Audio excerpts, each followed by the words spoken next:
में बताया गया है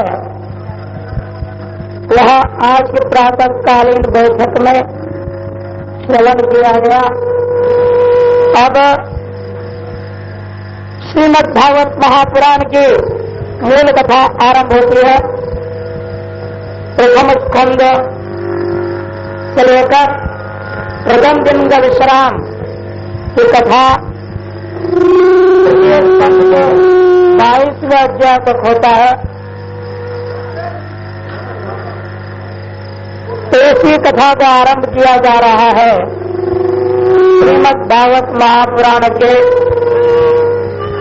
प्रथम स्कंद, जिसका नाम है अधिकारी स्कंद। इस अधिकारी स्कंध में कुल 19 अध्याय हैं।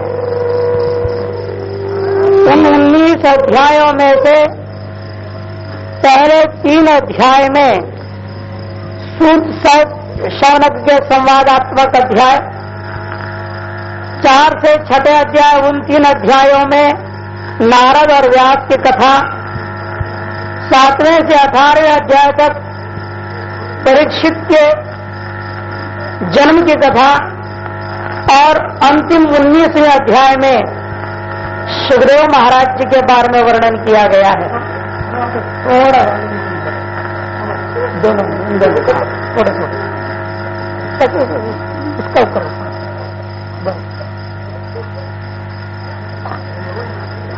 तो इस श्रीमद् भागवत महापुराण के प्रथम स्कंद का इन 19 अध्यायों के द्वारा जो वर्णन किया हुआ है वह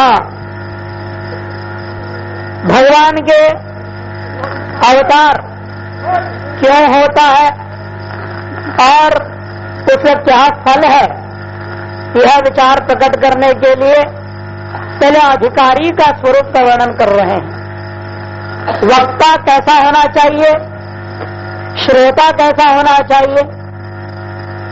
सूत जैसे वक्ता, शौनक जैसे श्रोता, नारद जैसे श्रोता, व्यास जैसे वक्ता और सुखदेव महाराज जैसे वक्ता है और श्रोता परीक्षित है। इनके तीनों प्रकार के वक्ता और श्रोताओं का वर्णन किया जा रहा है।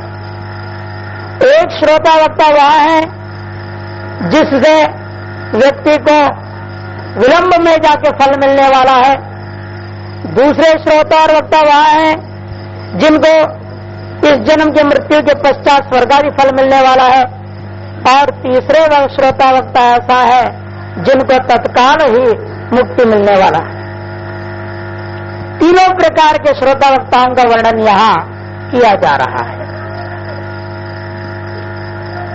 भगवान के अवतार जो होते हैं उसका 3 प्रयोजन है। आज भौतिक दृष्टिकोण से, आध्यात्मिक दृष्टिकोण से और आज दैविक दृष्टिकोण से। भगवान जो लीला करते हैं, उनकी लीलाएं, उनकी जो अवतार है वह सीमित दृष्टिकोण से नहीं, किसी एक व्यक्ति का काम करने के लिए नहीं आते हैं, किंतु भगवान जो अवतार ले रहे हैं इस संसार के हर दृष्टिकोण से लाभ प्रदान करने के लिए आते हैं। अब विचार करके हमें देखना है आज भौतिक दृष्टिकोण से भगवान के अवतार किस लिए होता है कि लोक का कल्याण करने के लिए होता है। सारी दुनिया में जो अधर्म बढ़ जाता है उसको शांत करके धर्म की स्थापना करने के लिए भगवान का अवतार होता है। और आधि दैविक दृष्टिकोण से देखा जाए, आधि दैविक दृष्टिकोण से विचार करते हैं तो भगवान के अवतार इसलिए ही है कि उनके अवतार की कथाओं के श्रवण के द्वारा, मनन के द्वारा, कीर्तन के द्वारा अंतःकरण का शुद्धि होती है। और आध्यात्मिक दृष्टिकोण से विचार करें तो भगवान का जो अवतार होता है वह अविद्या का नाश करने के लिए है। जब हम भगवान के अवतारों का चिंतन मनन करते हैं, सभी कथा में आप यही देखेंगे अंत में वह जो भगवान का शत्रु के रूप में रहा है, जिनका वध के लिए भगवान का अवतार हुआ है, वह शत्रु का स्वरूप, वह जीव अंत में भगवान में ही लीन हो जाता है। सभी अवतारों में यही देखा गया है। इन सारी कथाओं का वर्णन करेंगे। इसलिए आदि भौतिक दृष्टिकोण से भगवान के अवतार, भगवान की लीलाएं एक ऐतिहासिक घटना है, और आदि दैविक दृष्टिकोण से भगवान के अवतार और एक लीला मात्र ही है, और आध्यात्मिक दृष्टिकोण से भगवान का अवतार जीवों का उद्धार करने के लिए। इसलिए जिन कथाओं को आप श्रवण करने जा रहे हैं, अब उसकी तीनों दृष्टिकोण से आपको विचार करना है। आध्यात्मिक दृष्टिकोण से किस कथा का कैसे इस जीव के उद्धार के लिए प्रयोग हो सकता है, किस कथा को हम लीला मात्र परख ले सकते हैं, और किस कथा को लोक ऐतिहासिक घटना के दृष्टिकोण से विचार किया जा सकता है। इन सब बातों को मन में रखते हुए, विचार करते हुए हम लोग श्रीमद् भागवत की रहस्य को समझने की कोशिश करेंगे। प्रथम अध्याय के आरंभ होता है प्रथम स्कंद का। जन्माद्यस्य यतोऽन्वयादितरतस् चार्तेष्वभिज्ञः स्वराट् तेने ब्रह्म हृदय आदि कवये मुह्यन्ति यत्सूरयः तेजो वारिमृदां यथा विनिमयो यत्र त्रिसर्गो अमृषा धाम्ना स्वेन सदा निरस्तकुहगम् सत्यं परं धीमहि, सत्यं परं धीमहि। सुखदेव महाराज कहते हैं जन्मादि यस्य अस्य यतः, अस्य मन इस जगत का सृष्टि स्थिति और प्रलय जिस तत्व से होता है, उस ब्रह्म तत्व को, उस आत्म तत्व का हम ध्यान करेंगे। इतरदश्चार्देश्वभिज्ञः स्वराट्, जो स्वयं प्रकाश स्वरूपात्मा है,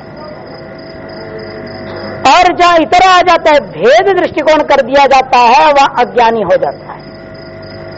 अज्ञान की महिमा से ही भेद दृष्टि होती है, और ज्ञान का दृष्टि से तो अभेद ही होता है। तेने ब्रह्म हृदय आदि कवये, जो संसार का आदि कवि है कौन? वेद व्यास महाराज है, जिनके समक्ष यह सारे के सारे यथार्थ वस्तु, तीनों कालों में होने वाले वस्तु, भूत भविष्यत वर्तमान सब कुछ जिनके समक्ष दिखाई देता है स्पष्ट रूपेण, तो आदि कवि उनके लिए, जिसको लेकर, लेकिन जिस ब्रह्म तत्व, जिस आत्म तत्व को लेकर के बड़े बड़े विद्वान लोग भी संशयग्रस्त हो गए हैं। क्या उस आत्मा का स्वरूप क्या है? कोई कहता है द्वैत है, कोई कहता है अद्वैत है, कोई द्वैताद्वैत है, कोई भेदाभेद, अचिंत्य भेदाभेद, विशिष्ट अद्वैत, विशिष्ट द्वैताद्वैत, अनेकों नामों से उसका वर्णन करने की कोशिश किया है। उस आत्म तत्व को कोई समझ ही नहीं पाया आज तक सही। ऐसे उस ब्रह्म तत्व का वर्णन करने वाले वो महाकवि वेद व्यास जी को हम नमस्कार करते हैं। साथ साथ कहते हैं क्या? यत्र त्रिसर्गो हमेशा, जिस ब्रह्म तत्व में यह सृष्टि मिथ्या रूपेण भाषित हो रहा है, उस ब्रह्म तत्व जो सत्य तत्व है, स्वयं प्रकाश स्वरूप है, स्वयं ज्योति रूपा है, उस सत्य तत्व को हम नित्य निरंतर ध्यान करते हैं। देखिए, कोई भी ग्रंथ हो, उस ग्रंथ में किस विषय की चर्चा की गई है, यह निर्णय उस ग्रंथ का पहला श्लोक और उस ग्रंथ का अंतिम श्लोक से निर्णय होता है।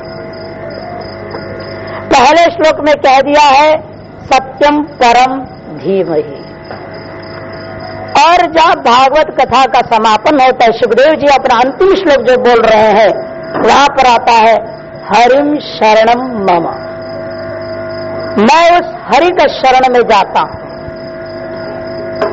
इसलिए जो सत्य तत्व है वही हरि तत्व है, और ऐसा सत्य रूपी हरि का मैं नित्य निरंतर ध्यान करता हूं, ऐसा सुखदेव महाराज कह रहे हैं।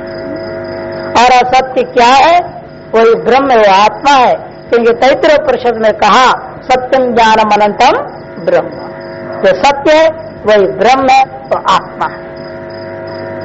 लेकिन सत्य को धारण करने की शक्ति हर एक व्यक्ति के अंदर नहीं हो सकता है। सत्य को सुनना भी सबकी बस की बात नहीं है। जब व्यक्ति को सच्चाई सामने कह दिया जाए वह व्यक्ति घबरा जाएगा और नाराज भी हो जाएगा, क्योंकि आपने ऐसे कैसे बात कह दिया।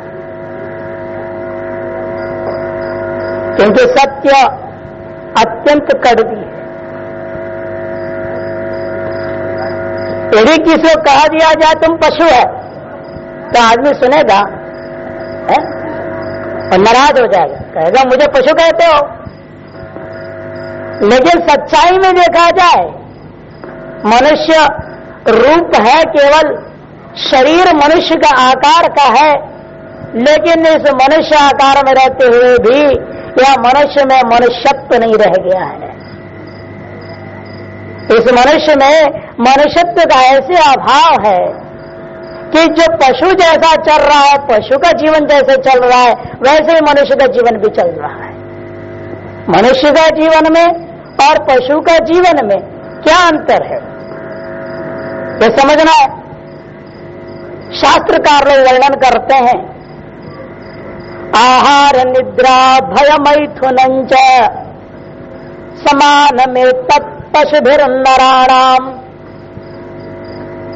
ज्ञानम एको अधिको विशेषो ज्ञानेन हीना पशुभिः समाना। कहते हैं आहार, देखो आप लोग भी भोजन करते हो, पशु भी भोजन करता है। निद्रा, आप लोग भी सोते हो, पशु भी सोते हैं। भय, आप लोगों के जीने मरने का भय है, पशुओं को भी जीने मरने का भय है। आहार निद्रा भय मैथुनम च, और आप लोग भी बाल बच्चे पैदा करते हो, पशु के भी अपने बाल बच्चे उत्पन्न होते हैं। ये सभी काम जो आम आदमी कर रहा है वो पशु भी कर रहे हैं।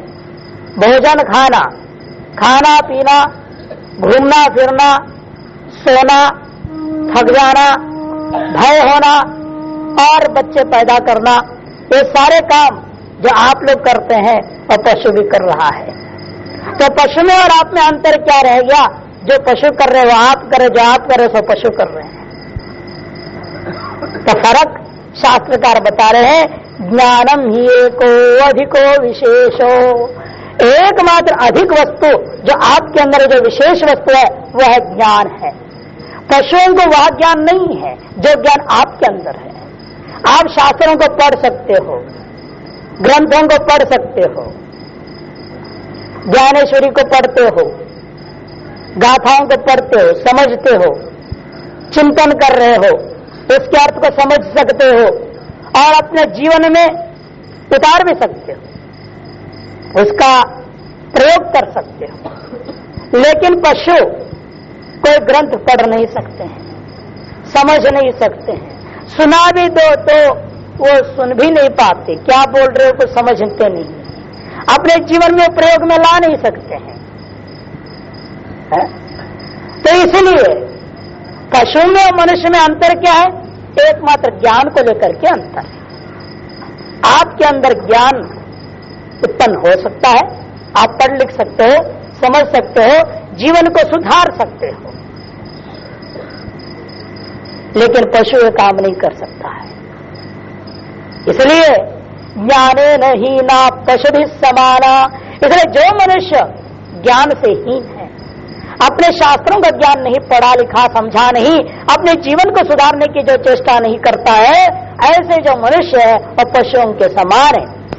जिस मनुष्य को सीधा कह दे तुम पशु है तो नाराज तो हो जाएगा, लेकिन सच्चाई देखो, यदि जिस मनुष्य के अंदर शास्त्रों का विचार विवेक नहीं है, जो मनुष्य अपने जीवन को सुधारने के लिए कुछ करने को तैयार नहीं है, वह मनुष्य को पशु कह दिया जाए तो गलत नहीं है। लेकिन वह सच्चाई को कौन स्वीकार करेगा?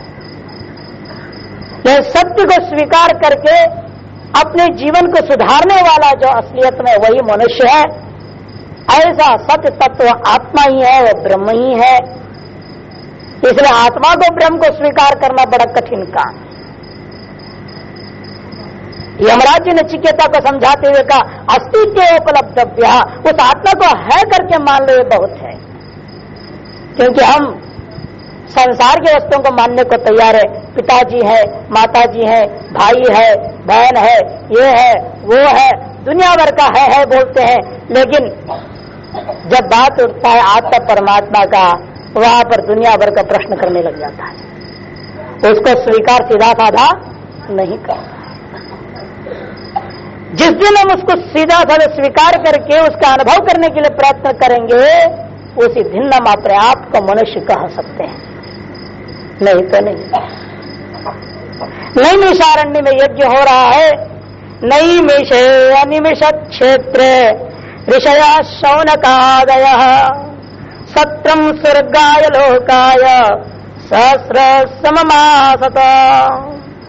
शौनकादि महर्षि लोग एक सत्र याग का अनुष्ठान करने जा रहे हैं नैमिषारण्य में, अनिमिष क्षेत्र नैमिषे। देखो नैमिषारण्य कहाँ है? जो अनिमिष क्षेत्र, इसी का नाम नैमिषारण्य है, जिसमें निमेष नाम का चीज नहीं। निमेष का मतलब क्या? पलक का उठना गिरना, इसका नाम निमेष बोलते हैं। अनिमेष, जिसमें निमेष ना हो, माने पलक का खुलना बंद होना ना हो, अर्थात बिल्कुल ध्यान मग्न हो, अनिमेष है। अनिमेष अवस्था ऐसा क्षेत्र कौन सा है? भगवान ने गीता में कह दिया, इदम शरीरम कौन्तेय क्षेत्रमित्य विधीयते। ये शरीर क्षेत्र है, माने ये शरीर उस अवस्था में है जिस अवस्था में निमेष नहीं हो रहा हो, अर्थात बिल्कुल ध्यान मग्न बैठे हुए हैं। और ऐसे ध्यान मग्न अवस्था में नैमिष हो रहा है। किस चीज का फिर नैमिष हो रहा है? अनिमिष क्षेत्र में नैमिष हो गया। उस नैमिष अवस्था में आप जो है सत्र याग करने जा रहे हैं, अर्थात आपके मन तो शांत हो नहीं सकता, नहीं जात कच्चित अपि क्षणमपि, एक क्षण के लिए भी आपका मन शांत नहीं हो सकता है। वृत्तियां तो चलती रहेगी, ये शरीर की समस्त इंद्रियां भले बंद है, लेकिन अंदर से मन की वृत्तियां चल रही है। बहिर्मुखी मन अंतर्मुख हुआ है, उस अवस्था को कह रहे हैं नैमिष अनिमिष क्षेत्र। अर्थात इस शरीर के अंदर सारी इंद्रियां बाहर जो काम कर रही हैं बस बंद हो चुकी, और भीतर की ओर मन की वृत्तियां चल रहे हैं। और मन की वृत्तियां क्या कर रहे हैं? भीतर में एक याग कर रहे हैं। याग कहते हैं क्या? जब बाहर आप देखते हो ना स्वाहा स्वाहा स्वाहा करके, उसी का नाम याग है, ऐसी बात नहीं। वो भी याग है, वो बहिर्याग है, बाहर होता हुआ याग है। एक अंतर्याग होता है। याग शब्द बनता ही है यज धातु से, देव पूजा संगति करणेशु, जिसका अर्थ ही होता है देव की पूजा करना, इष्ट का पूजा करना, इष्ट का ध्यान करना। वो कहाँ होता है? वो हृदय में होता है। इसलिए मन की वृत्तियां हृदय रूपी गुफा के अंदर अपने इष्ट का ध्यान कर रहा है। ऐसी अवस्था में सुखदेव शौनक महर्षि के मन में एक संशय होता है। वहां मन अपने इष्ट का ध्यान कर रहा है, तो उसके मन में विचार आता है, यह इष्ट के स्वरूप मेरे स्वरूप से भिन्न है या अभिन्न है? क्या मैं उस परमात्मा से अलग हूं या नहीं हूं? जीव और ब्रह्म दो भिन्न वस्तु है या अभिन्न वस्तु है? यह शंका हुई। उस शंका का समाधान करने के लिए सुखदेव महाराज से शौनक महर्षि, सूत महाराज से शौनक महर्षि प्रश्न पूछते हैं। ऋषि ऊचुहु, 6 प्रश्न डाला है उन्होंने। उन 6 प्रश्नों का वर्णन करता हुआ वहां ब्रह्मा जी नाहर, जो कि सृष्टि का बनाने वाले हैं, भागवत का श्रवण जो किया है, कि सूत के मुख से शौनकों ने किया, ऐसी बात नहीं। सबसे पहले भागवत किसने सुना?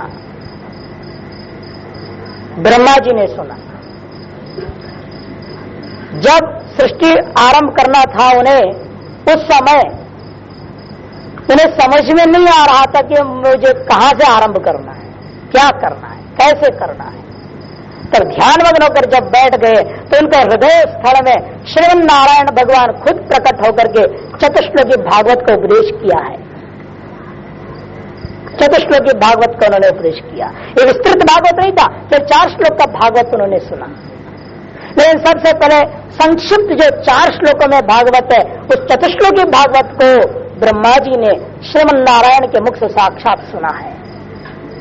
इसलिए जब हमारी गुरु परंपरा के बारे में हम लोग जब बोलते हैं तो श्लोक में सबसे पहले आरंभ होता है हमारे गुरु कौन है। नारायणम पद्मभवम वसिष्ठम शक्तिम च तत्पुत्र पराशरं च व्यासम शुकम गौड़पदम महांतम गोविंद योगींद्र मता शिष्यम श्री शंकराचार्य मता से पद्मपालं च अस्तामलकं च शिष्यम तंत्रोटकं वार्तिकारमण्यान अस्मद्गुरुं संततमानतोऽस्मि। गुरु परंपरा का वर्णन हो रहा है। नारायणम पद्मभवम वसिष्ठम, सबसे पहले श्रीमन नारायण भगवान खुद हमारे आदि गुरु है। उसके बाद पद्म भवम माने ब्रह्मा जी, उसके बाद उनसे ज्ञान प्राप्त करने वाला व्यास है। ये ज्ञान देने वाले गुरुओं की परंपरा है। नारायणम पद्म भवम वसिष्ठम, वशिष्ठ से ज्ञान को किसने पाया? शक्तिम, शक्ति नामक महर्षि ने पाए।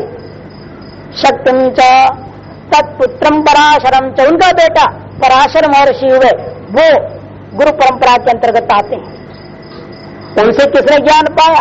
नारायणम पद्मभवम वसिष्ठम शक्तिम च तत्पुत्र पराशरं च व्यासम, पराशर का बेटा व्यास, उनका बेटा शुकम, गौड़पदम महांतम। फिर इसी परंपरा से चलते चलते गौड़पादाचार्य को प्राप्त हुआ। गौड़पादाचार्य ने गोविंद पादाचार्य को दिया, गोविंद पादाचार्य ने शंकराचार्य जी को दिए, शंकराचार्य ने अपने 4 शिष्य, प्रमुख शिष्य सुरेश्वराचार्य, हस्तामलकाचार्य, प्रोटकाचार्य, पद्मपादाचार्य को दिए और उनके माध्यम से हम लोगों तक ये गुरु परंपरा से प्राप्त हुआ है। इसलिए आदि गुरु समस्त सृष्टि का भगवान श्रीमन नारायण खुद। इस तरह से भागवत की परंपरा चली आई है, जिसका बारे में वर्णन करते हुए सबसे पहले ब्रह्मा जी सृष्टि की रचना करने के लिए भागवत को सुना था और नारद जी ने जब भागवत को सुना था भक्ति का प्रचार करने के लिए सुना था। व्यास जी ने जो लीला का ध्यान करते हुए ग्रंथों का निर्माण करने के लिए भागवत का श्रवण किया था। शौनक महर्षि जी ने जो भागवत का श्रवण किया यज्ञ का फल को प्राप्त करने के लिए किया है। परीक्षित ने मुक्ति के लिए किया और धुंधुकारी ने जो श्रवण किया था वह अपना प्रेत योनि से मुक्ति पाने के लिए किया था। इस तरह से अनेकों फलों को प्राप्त कराने वाला यह महान ग्रंथ है श्रीमद् भागवत। अब अधिकारी भी 2 प्रकार के होते हैं, क्योंकि अधिकारी स्कंद का विचार है, इसलिए अधिकारी का स्वरूप को समझना पड़ेगा। अधिकारी भी 2 प्रकार के हैं, एक अत्यंत कोमल हृदय का होता है और दूसरा कठोर हृदय का होता है। मनुष्य 2 प्रकार के, एक के सामने में भगवान की लीलाओं का वर्णन करने लगो उनकी आंखों में आंसू टप टप टप गिरने लग जाएगा, और दूसरे ऐसे होते चाहे उनके सामने कुछ भी बोलो कुछ भी करो वो तो पत्थर जैसे बैठे रहेंगे, कोई फर्क नहीं पड़ता है, कठोर हृदय वाले। लेकिन दोनों ही संसार से मुक्ति पाने के अधिकारी हैं। तो कोमल हृदय वालों के लिए भक्ति उनके लिए साधन बनता है, लेकिन कठोर हृदय वालों के लिए क्या साधन है? ऐसे अधिकारियों के लिए, उनके लिए भागवत श्रवण के द्वारा उनका हृदय में भक्ति को जागृत किया जा सकता है, लेकिन उनके अंतःकरण भक्ति को धारण करने योग्य कब बनेगा? उसके लिए कर्म का साधन बता दिया। कठोर हृदय वालों के लिए कर्म करना पड़ता है, और कर्म भी जो हम करेंगे वह भी 3 प्रकार का होता है। लोग जो कर्म करते हैं ना फालतू करते हैं, बस अपना पेट पालने के लिए कर्म कर रहे हैं, उससे कोई यह लोक में भी तुम्हारा कल्याण नहीं, परलोक में भी कल्याण नहीं। केवल इस लोक में तुम मेहनत कर रहे हो तो रोटी मिल रहा है, खाओगे पियोगे सोओगे फिर मरोगे, खाना पीना सोना मरना, ये फालतू कर्म कर रहे हैं, लौकिक कर्म हो रहा है। दूसरा होता है इससे भी उत्कृष्ट कर्म है जो वेदों में कहा हुआ, शास्त्रों में कहा हुआ, संध्या वंदन करना, पूजा पाठ करना है, यज्ञ करना, हवन करना, ये सब चीजें सकाम कर्म। उसमें भी क्या होता है? कामना को लेकर कर रहे, मुझे स्वर्ग मिल जाए, धन पानी मिल जाए, पशु मिल जाए, वो मिल जाए, ये मिल जाए, सकाम कर्म होता है। उससे भी उत्कृष्ट है तो शास्त्र का कर्म कर रहा है लेकिन कोई कामना नहीं है, निष्काम कर्म है, जिसको गीता में कहा कर्मण्येवादि करस्ते मां फलेषु कदाचन, फल की आसक्ति न करता हुआ अब मेरा कर्तव्य समझ करके मैं कर्म का अनुष्ठान करता हूं। इसलिए कठोर हृदय वाले कर्म करते हैं, उसे भी 3 कोटि का हो गया। एक है फालतू लौकिक कर्म करने वाला, दूसरा शास्त्रीय कर्म कर रहा है किंतु कामना को लेकर करता है, तीसरा शास्त्रीय कर्म को कर रहा है निष्काम भाव से करता है। ये 3 निम्न कोटि के अधिकारी हैं। उससे उच्च कोटि का अधिकारी कोमल हृदय वाला है जो भक्ति के योग्य है। उससे भी उच्च कोटि के अधिकारी हुआ है जो विवेक और वैराग्य से पूर्णतया संपन्न होने के कारण से मुमुक्षुत्व जिसके अंदर जागृत हो चुका है, वह महान अधिकारी है जो सीधे के सीधे ज्ञान का अधिकारी होता है। इसलिए वेदों में कर्म, उपासना अर्थात भक्ति और ज्ञान का वर्णन है। इसी प्रकार से यहां इस श्रीमद् भागवत में भी कर्म, कर्म का फल, भक्ति, भक्ति का फल और ज्ञान, उसका फल का वर्णन किया गया है। सभी प्रकार के अधिकारियों के लिए श्रीमद् भागवत है। यही विलक्षणता है श्रीमद् भागवत का। इसलिए इसको पंचम वेद हमने सुबह भी कहा बताया था कि उसको पंचम वेद कहा जा सकता है। 4 वेदों को पढ़ोगे उसमें आपको कर्म, भक्ति और ज्ञान का विचार मालूम होता है। वह सारे के सारे विचार यहाँ श्रीमद् भागवत से आपको मिल जाएगा। यहाँ भी कर्म, भक्ति और ज्ञान तीनों का विचार है। इसलिए अधिकारियों का विचार करता हुआ यहाँ पर वर्णन कर रहे हैं। देखो तो दूसरे ढंग से भी भेद करते हैं अधिकारियों को। एक सात्विक, राजसिक और तामसिक कोटि का अधिकारी होता है। जो तामसी कोटि का अधिकारी है उसके लिए दिन रात गुरु की सेवा में लगे रहना चाहिए, कर्म करते रहना चाहिए, दिन भर काम करो, अंतःकरण शुद्ध करने के लिए संतों को सेवा, गुरुओं की सेवा करते रहना चाहिए, मंदिर का सेवा करना चाहिए, भगवान की सेवा में लगना चाहिए। नवदा भक्ति का में से अंतिम सेवा रूपी अधिकार उसके अधिकार बनता है। दूसरा है जो रजोगुणी अधिकारी है, उसके लिए निष्काम कर्म के साथ साथ भक्ति के अनुष्ठान करना चाहिए, कर्म और उपासना का समुच्चय करनी चाहिए। और सर्वोत्कृष्ट अधिकारी जो होता है सात्विक अधिकारी, वो ज्ञान के अधिकारी होता है। इस तरह से अधिकारियों का वर्णन करता हुआ यहाँ पर कह रहे हैं। तो सूत महाराज जो वर्णन करते हैं शौनक जी को, तो सर्वप्रथम क्या करते इसलिए नारायणम नमस्कृत्य नरम चैव नरोत्तमम देवीं सरस्वतीं व्यासम ततो जयमुदीर। सुग्रीव सूत जी कह रहे शौनक से, देखो यह परंपराओं को ध्यान में रखता हुआ मैं सबसे पहले श्रीमन नारायण को नमस्कार करता हूं। नारायणम नमस्कृत्य नरम चैव नरोत्तमम, नरम चैव नरोत्तमम, और जीव रूपेण प्रकट ममेवांश जीवलोके जीवभूत सनातन, जीव रूपेण प्रकट समस्त नारायण स्वरूप समस्त जनता को प्रणाम करता हूं जो सामने बैठे हुए हैं। नरम चैव नरोत्तमम, और उसमें जो नरोत्तम है, जो इस समस्त साधन को व्यवस्था को करने वाला, भागवत सप्ताह का आयोजन करने वाला, उनको प्रणाम करता हूं। देवी सरस्वती जो बुद्धि का जो प्रेरक है, प्रेरणा देने वाली, ज्ञान को जो प्रकट करने वाली, वो सरस्वती को मैं प्रणाम करता हूं। और कहते हैं इन समस्त ग्रंथों का निर्माता, वेद और समस्त पुराणों का निर्माता, उस व्यास को मैं नमस्कार करता हूं।